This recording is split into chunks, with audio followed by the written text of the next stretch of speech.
Hi everybody and welcome! Today I have SKULLCANDY Dime free headphones and I'm going to tell you how you can easily use all the controls and gestures in your headphones.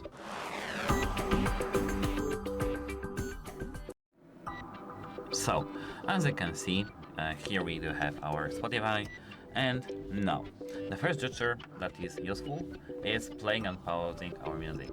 So, if we single tap, we can play and pause our music, as you can see. Just a single click on our button. The next gesture is double click. We can increase the volume level using our double click. Using the triple click, we can decrease the volume level on either bud, either left or right earbud, so it doesn't really matter. We can't really skip the next to previous songs using our headphones, but yeah, that's it. Hope it helps you and goodbye.